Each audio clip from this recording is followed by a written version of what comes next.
men in the White House. Yeah, we're busybodies, and I completely agree. And what occurred to me today, because I'm a nerd. I'm a nerd. I'm a huge nerd. Totes. Huge nerd. Yeah, I'm a geek. You're a nerd. Yes. Yep. Huge comic book guy. Love video games. And what's funny, like today, I was looking at a couple of video games that I haven't played yet, and I know like I'm getting to like, and that's for me is my therapy. That to me is my time of like I need my alone time, which is either watching a show, reading a good book. You know, right now I'm finishing up It by Stephen King. Or just playing video games, and I looked and I'm like, gosh, there's 2 games that I haven't touched this year that I wanted to play, and because I've just been. I have been so busy, but not in terms of like busy as like, oh, I got this client, I got this client, I got this, I got that going on. It just, I've been making myself busy. Yeah, if that made sense. Oh, I totally. Like you just make yourself busy. Like you make yourself like you don't like you just said like give your like. Take 2 baths a day. Be with yourself. Go read a book on the couch and just be there. Turn on some classical music or turn on some reggae and just smoke a joint and chill. I walked into your house and freaking Federico, whatever his name was, Symphony number 340 was playing on your... Chopin. Thank you. Chopin. That's his name. And I'm like... Who is this woman? But now after we had this conversation right now, I'm like, honey, wait. I listen to classical music all the time. Oh, you do? Oh, I've never... I was an opera major. Oh, that's right. Yeah, so I listen to classical music. You just come in when I'm in, like, gangster rap mode. Oh, I see. Because you're bit... Yeah, that's right. Yeah. Working and all that. But there's all kinds of weird things that happen here when you're not around. But I'm just like, we just keep ourselves busy, and I feel like society right now, and I, you know, some of the... Either it's a podcast that I listen to, like, you know, audiobooks that are like, you gotta go after, you gotta go after, you gotta go after. And I feel like there's this pressure. Yes. And for me, there's this pressure always being 26 years old. I gotta have the world at my palm of my hands. Preach it. And I have to have everything right now. Hallelujah. You know what I mean? Amen.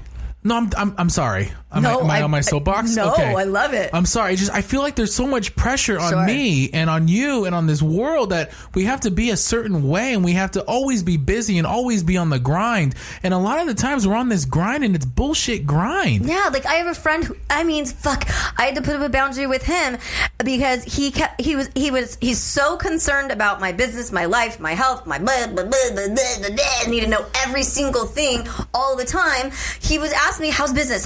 How are you doing? Are you getting new leads? Are you this? Are you this? I'm like, if you ask me one more fucking thing, I am going to kick you so hard in the balls, you're going to throw up.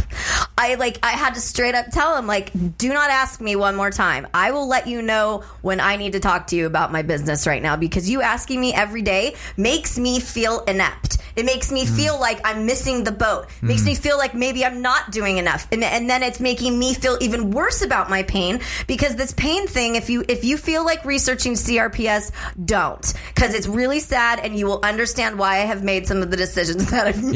Yeah, don't do it, guys. It's really sad. Don't do it. Yeah. And but what it does is it's starting to affect my noodle. So when my noodle starts getting foggy, and I call it CRPS brain, and I'm getting like tremors in my hands, and there's some weird like scary stuff happening. So as soon as this stuff is happening, I chose to not talk about it, and instead pour myself a cocktail, and apparently drink, eat a Benadryl without remembering, and then shoving my boob to everybody. So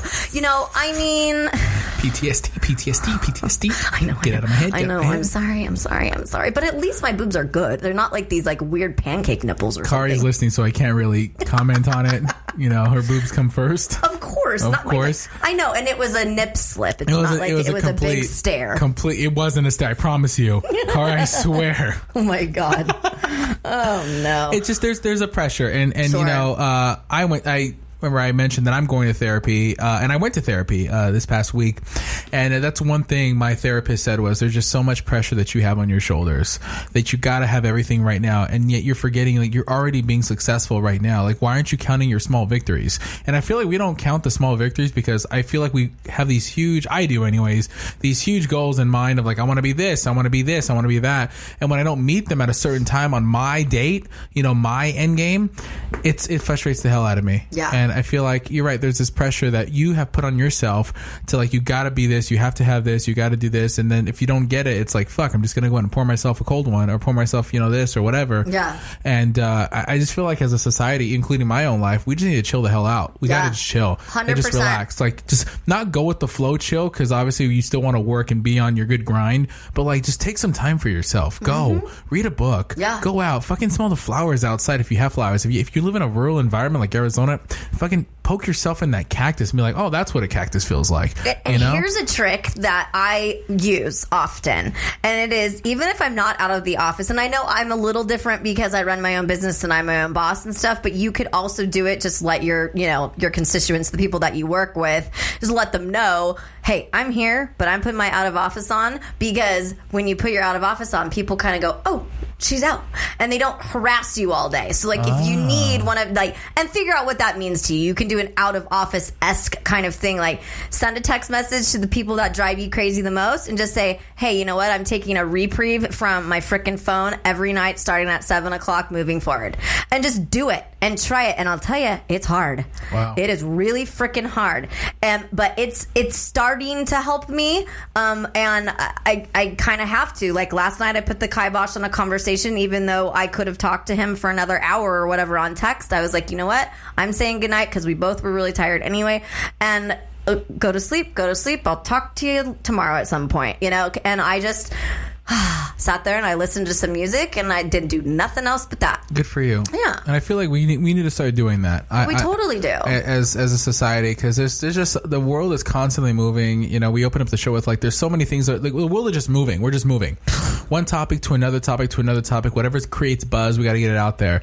And especially, now we have dipped our toe, maybe our foot, maybe our whole bodies into this whole podcasting world, this whole media invested world. Totally. And it's like there's a pressure on us, even as podcasters, to be like, you got to come up with something new every single week. You got to do this, you got to do this. It's like, all right, cool, but we're not there yet. Yeah. Wait till we get there. Yeah. And then we'll do it, And there's just, again, there's this pressure that we got to have everything figured out right now. Even if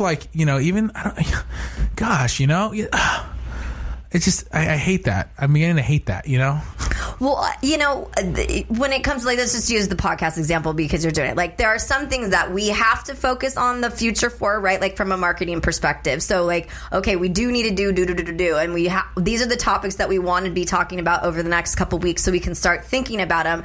But we can't. I mean, I live in podcast land, all day long, our podcast land, because I'm starting another one as well, and so I'm like, okay, and I have to step myself back too from myself. Because I'm holding so much pressure over my head because I've invested so much into this, and now you've started to invest so much more into it, and it's like at this point it's like, okay, I have to keep my momentum going because of this investment, but I can't have it completely overtake my life, just how I can't have my CRPS take over my entire life. I have to be the one that takes over, and I've been letting all of these other things take over for me. My clients were always number one, my ex-husband was number one, everybody and everything has always been above myself. And if you don't take care of herself first, then who the fuck cares about what you're doing for everybody else? Because and that's just what it comes down to. And this isn't like rocket science. This isn't, wow, Lindsay, you are a Nobel Peace Prize winner. This is just something that we need to hear every now and again. And maybe we need to hear it more. And so we're here, even though normally we're cussing fucking gnarly, crazy sex people over here. We just want to say, we love you. Yeah. Take care of yourself, guys. All right? Yeah, if you live in California, go to your local weed shop, weedmaps.com. That's right, yeah. Just go there. You know what? Pick up something, Get yourself a little THC. A little bit, just a little bit. A little bit. You just relax. And I mean that. Just chill out. If you're not in California, you're kind of screwed on that. Just, I don't know. Oh, no, there's many states that are legal. If you're not in those, we're getting there. We're getting there. We're getting there. But in the end, we want to hear from you. Always. We do. We're always here for you. We want to hear from you. We want to hear from your outrageous stories, all about sex, love, whatever it may be, whatever's going on. Hey, if you're stressing out like I am sometimes, or like Lindsay just is going through stuff, just send it to us. You know what? Yeah. We love y'all. Yeah. Send us anything. Vent if you need to. We will be your psychologist. Yes, just for the day, just for that moment. Yes, for that but if you send us a dick pic, I swear you're not going to get a response. You're going to get blocked, and we love you still. That is not true. Lindsay will respond. I won't, certainly, no. I'll make sure I put his name at the I'll be like, how dare his be bigger than mine? My salutations will be John Ramirez. Oh my God. So you can reach us to dipshits at talktous@almostbearpodcast.com. And we're on your best social media platforms, Facebook, Twitter, Instagram, YouTube. Just follow us, share us. And again, we love you guys. We do love you. I am Lindsay Soprano. I'm John Ramirez. And this has been your Almost Bear Cigarette Break. Aye, aye.